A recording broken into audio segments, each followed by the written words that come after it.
Halo guys, selamat sore. Jumpa lagi YouTube channel Smart bersama Dapak Agro Indonesia. Bertani mudah, bertani murah, bertani melimpah, bertani berkah.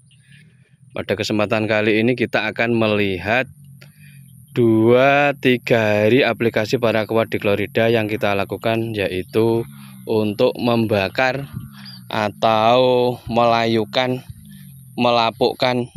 Nampak adalah contoh dari aplikasi Paraquat Dichlorida golongan Gramason, yang dimana terlihat batang atas ini nampak terbakar, namun bawahnya masih sedikit menghijau. Ini dikondisikan batang atas ini bila sudah terjadi pembakar seperti ini, nantinya ke bawah akan layu dengan sendirinya, kuning dengan sendirinya, meskipun di beberapa tengah-tengahnya, karena yang bawah ini tidak terkena langsung aplikasi herbisida Paraquat Dichlorida. Nampak seperti ini. Ini lebih cepat bila dibandingkan dengan tanpa perlakuan herbisida Paraquat Dichlorida.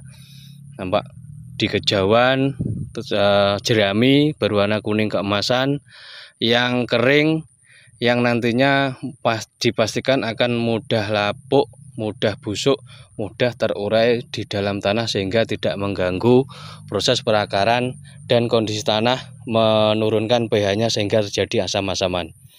Kita bergeser ke sebelah kanan. Sebelah kanan ini adalah kebetulan milik tetangga kita, yang ini sudah dilakukan dengan alat pemotong rumput. Ini dikondisikan agar nantinya saat aplikasi pembuatan tanggul atau dikatakan popok bahasa Jawanya lebih mudah, karena jerami ini yang nanti mengganggu saat akan dicangkul. Nampak seperti ini. Ini coba kita mendekat. Adalah yang tidak dilakukan aplikasi herbisida Paraquat Dichlorida. Nampak batang masih utuh, masih menghijau, masih keras seperti ini sampai ke bawah menghijau. Nantinya akan memperlambat proses pelapukan.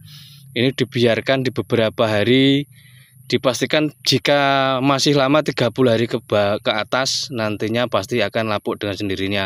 Namun jika 20 hari, 15 hari, ini segera di pengolahan tanah. Ini dipastikan batang menghijau ini sulit untuk melakukan proses pelapukan, karena tidak adanya pembakar atau pembunuh gas bahasa Jawanya untuk membakar klorofil daun, karena di akar bawah ini pasti masih menyerap unsur hara, artinya masih hidup karena batang atas sudah dipetik, batang bawah tengah masih menyerap unsur hara, sehingga nantinya akan sulit dilakukan pelapukan di dalam tanah. Apalagi tidak didukung dengan proses fermentasi dengan dekomposer, yang nantinya pasti akan sulit untuk melakukan pelapukan tanah, sehingga berdampak pH menurun, terjadi keasaman tanah, sehingga kesulitan hidup perakaran karena dampak hangat biasanya karena proses reaksi di dalam tanah. Berbeda dengan di milik kita yang sebelah kiri. Sebelah kanan nampak masih menghijau karena tidak disemprot dengan herbisida Paraquat Dichlorida. Ini di milik kita tepatnya 2 hari ini dari aplikasinya. Ini sebagian terbakar, sebagian tidak, namun minimal sudah di titik tumbuhnya sudah dikendalikan. Nanti ke batang bawah pasti akan menguning, layu, dan mati, dan cepat lapuk. Kita bergeser ke sebelah kiri.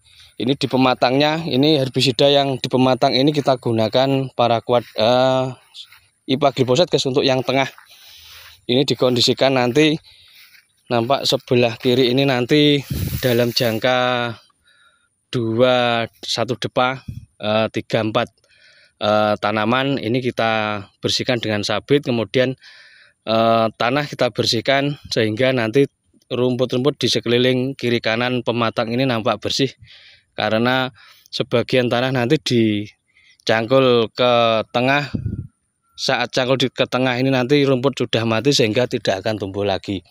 Ini dikondisikan untuk rumput-rumput yang hidup seperti ini memakai golongan herbisida kuning IPA Glyphosate. Ini nampak 3 hari sudah mulai menguning, mulai mati. Nantinya akan bersih dalam jangka waktu lama. Berbeda di sebelah kanan di depan kita ini adalah yang paraquat dichlorida golongan gramason berwarna biru, terbakar, layu, kuning, jerami, akhirnya nanti mudah lapuk di dalam tanah. Ini yang aplikasi hari ini, tadi pagi ini nampak masih terlihat menghitam seperti ini. Ini rencana kebetulan ini tanggal 1, tanggal 2, besok tanggal 2 ini rencana tanggal 7 guys, kurang lebih 7 hari ke depan akan dilakukan pembajakan kasar, kemudian kita lakukan fermentasi dengan dekomposer Dicoprima atau sejenisnya E4 yang sudah kita siapkan agar lebih busuk untuk dijadikan pupuk biar nanti tidak asam-asaman ataupun hidup di tanaman biar lebih mudah.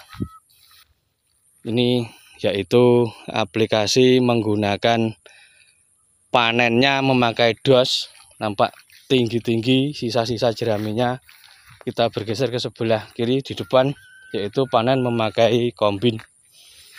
Terlihat bekas-bekas rodanya ini, mumpung tanah masih basah, ini dilakukan pengembalian tanah sekaligus pembenahan, yaitu pematang-pematang seperti ini. Pematang dibenahi, kemudian bekas-bekas rodanya ini kita kembalikan biar tidak terlalu dalam. Ini kebetulan milik tetangga. Ini juga terlihat menghijau karena tidak disemprot dengan herbisida. Salah satu kelemahan untuk memakai kombin yaitu bekas jerami-jeraminya ini menempel di daun, di batang-batang padi. Saat diaplikasikan biasanya tertutup, tidak bisa nembus ke bawah karena jerami-jerami yang bekas menempel di tengah-tengah, sehingga saat aplikasi tertutup untuk kawulnya guys, ini untuk jerami-jerami menutupi. Dulu kita pernah mengaplikasikan sehingga tertutup, kurang maksimal untuk hasilnya. Ini sebagian dibakar, sebagian tidak. Ini kebetulan di lahan kita ini adalah embak guys, bahasa Jawanya terlalu ambles, nanti kerusakan juga terlalu parah. Akhirnya kita memakai jasa dos rayap, selisih antara 200.000 untuk per seperempatnya, artinya per hektarnya ada selisih sekitar 700-800.000, sekitar 1.200.000 maksimal. Untuk biaya lebih mahal sedikit memakai jasa dos karena ini terlihat tidak ada perbaikan berarti, hanya aplikasi herbisida. Pematang-pematang ini di tengahnya tidak begitu rusak, hanya perlu membersihkan, nanti ditambah dinaikkan sudah bersih. Berbeda dengan memakai jasa kombin yang terlihat putus untuk pematang kiri kanannya. Terlihat yang sebelah kiri aplikasi tadi pagi, yang sebelah kanan aplikasi sudah 2 hari ini. Ini nyemprotnya mulai ke sini ke bawah, terus ke bawah naik ke atas. Ini salah satu kelebihannya juga menyeterilkan dari hama penyakit, artinya sudah disemprot, terlihat hamanya pasti menyukai yang masih berwarna hijau bila dibandingkan yang berwarna jerami kuning keemasan seperti ini. Mbak, seperti ini terlihat air-airnya juga menggenang. Ini kondisi tanah masih lembab, masih basah, masih embak, bahkan ambles. Di kejauhan itu kita lakukan pembakaran, ini sudah bersih. Tinggal kita lakukan pembersihan di kiri kanan pematang, kita lakukan pemopokan atau pembenahan tanggul. Kemudian di luku garu pemberian fermentasi jerami, kemudian beberapa hari siap tanam. Kurang lebih gitu guys untuk review hasil aplikasi herbisida antara yang diaplikasi dan yang tidak. Yang jelas berbeda. Nanti kedepannya yang jelas membantu proses pelapukan agar tanah tidak condong pH ke bawah atau dikatakan asam-asaman. Kurang lebih gitu guys, terima kasih telah menonton. Wassalamualaikum warahmatullahi wabarakatuh.